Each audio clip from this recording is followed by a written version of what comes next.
All right.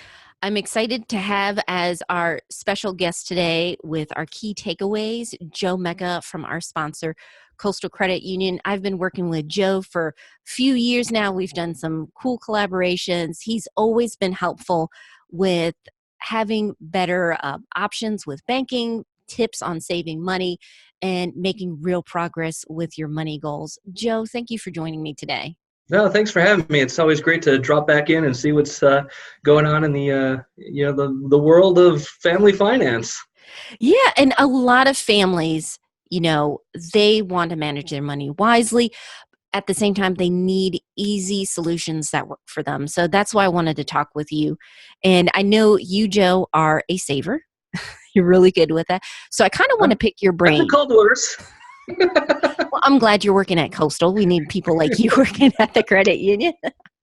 So I kind of want to ask you, like, what's your method for saving? Do you have like a savings rate? Is it like per month you're trying to save or a percentage? I know everyone kind of has their own way of, reaching their goals for, saving for down payment, saving up for, starting a family, a business, whatever. I'd love to get your take. Yeah. Well, I do set a goal around really per pay period, Hmm. how much I'd like to set aside for savings and really to get me toward my long-term goals. But I update that amount or that calculation, monthly and look at it for the whole year, Mm. to kind of smooth through the different ups and downs. Especially the first half of the year is always up and down for me. We got some, um, I sold some vacation time earlier in the year, and Hmm. then we had our annual bonus program paid Hmm. out. So okay, now it's a little high, but then tax time came and it took it in the opposite direction. So I'm trying to find out where it smooths out. So I find it's best to look at it over the course of as much time as you can look at it. So for me, year to date seems to be the best number to look for. Yeah, and I know we've talked before about your budget system and everything, but you're a big believer of pay yourself first. So for you guys, when you have that paycheck hit the deposit, how do you split that up with your savings goals?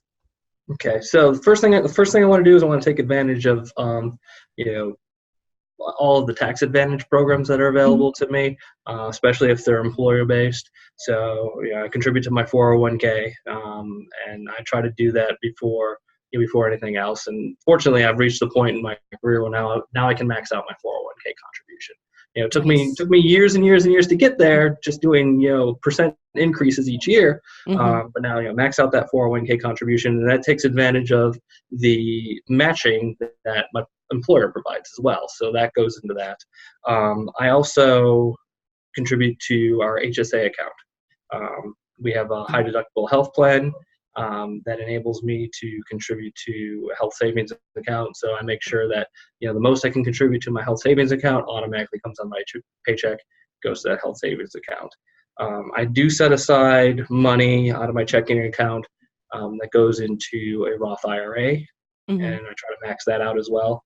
Um, Even though I'm paying tax on it in the short term, that'll be able to grow tax deferred and won't have to worry about paying tax when I withdraw from that. So set aside that, and that gets auto drafted out of my account twice a month, Hmm. but I budget for that each time. Um, then I take care of my bills, my expenses. So we've talked in other episodes about pulling money aside to make sure the bills are paid, and I keep those in a separate account. But then I do move money into a money market account that's more my Hmm. short-term savings. Um, Might be for a goal that I have 3 or 6 months out, or even a little bit further. Like I'm currently saving for a new car, so money for the new car gets set aside into that. But one of my tricks is, I budget my spending money weekly. Hmm. Oh. And I have two real, like, I do it electronically through an app, but envelope system. I've got my discretionary spending. That's my weekly spend. That's money I've given myself permission to spend. But I've also got money that I kind of let roll week over week over week. And that's kind of things that I know might come up in the short term, but might not necessarily need the money for it this week, but it probably will be next week or the week after that. I just let that accumulate. So But what I do with those is, Wednesday comes. It's Mhm. Wednesday's the start of my budget week. Wednesday comes around, and that spending money number resets. So if I didn't spend all the money I gave myself to spend, I go and I'll transfer that money from my checking account to my money market account. And that's just a little bit extra. It's Mhm. money I gave myself permission to spend, but I didn't spend it. Rather than roll it to the next week and spend it next week, I'll put that aside, and that goes into my savings. The other amount where I said, okay, here's some money that I know might be a car, Mhm. something to do with my car, or a bill that's monthly or bi-monthly. Um, I'll put that money separately and let that accumulate. But even then, if that money gets a little bit, more than I need for the short term, I'll even pull some out of there, put extra into savings. And then on that account that I have for bill Mhm. pay, Yeah. I always like to put a little cushion on each of those bills. I estimate what each bill is going to be per month, but Mhm. if you round up, to the nearest $5 here and there, you might find that at the end of every month, you've got $30 extra. So Mhm. every once in a while, I'll rebalance that account and say, okay, here's what I'm forecasted to pay out in bills over the next month, and here's how much is in the account. Well, that means I can transfer $60 or $70 to a savings account. So that's just a little bit extra that I get to roll over into a savings account. And then if I find that there's a little bit more in the money market account than I need for the short-term Mhm. savings, I might roll that to longer-term investment. You have a system. I have a I love system. this. I have a So you're system. you're saving, and then you have these rollovers, and then you kinda sweep it away and save some more. So Yeah, so you've always been a saver. I've always been a saver. But I had to start small too. You Yeah. know, I remember when I was first starting out working retail, and my dad used to make fun of me because I used to write it down in a little notebook and try to keep track of everything before I discovered the beauty of spreadsheets. Um, but it was and for me, it was a fear of running out of money. Mhm. It wasn't about I want to save up, I want to have a lot of. No, it was about I'm afraid of spending too much money, and I wanted to keep my spending under control. And in doing that, learn that I can save a little bit here, a little bit here, a little bit here, and it adds up over time. And then I found as I went through my career and got promoted and got raises, I use those as opportunities to, okay, let's put more towards savings rather than more towards Mm. spending, um, Gotcha. and not get into that lifestyle inflation that comes with suddenly you're making more money. Well, you don't necessarily have to spend more money if you're comfortable with the lifestyle you're living. You Mhm. might increase it a little bit, but put the rest toward boosting those savings vehicles that you have available to you. Yeah, and I wanted to ask you about the savings vehicles, because you said you have like your regular savings and then you use a money market account, which are for short term goals. How would you define short term goals? Like next year, 2 years? Yeah, What's your time? for me, well, the longest time period on that I'd say is at this point probably 3 years. Um, that's I'm looking to replace my car in the next 2 or 3 years. Okay. So there's money going toward that in that account. So that's really where the timeline is on that one.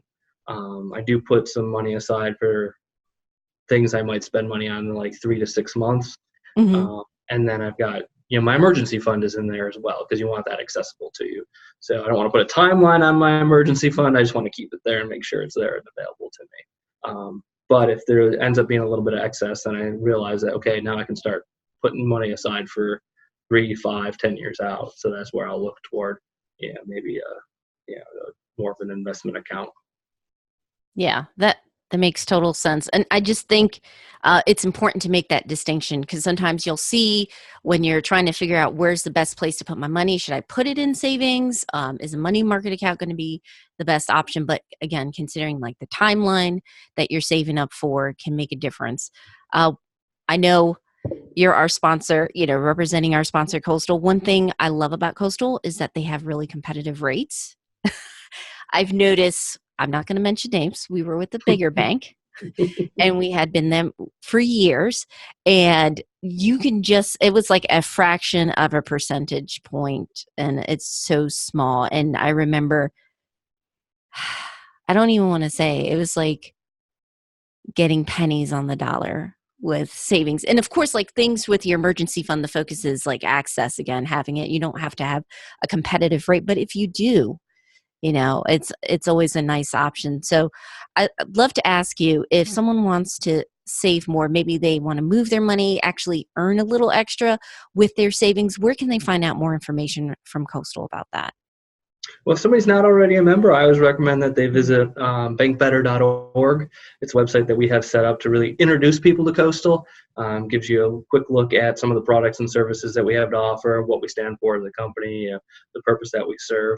And that site does highlight some of our better products and services that we talked about. That Go Green checking, that Go Green money Mhm. market account that do pay higher rates than all of our competitors.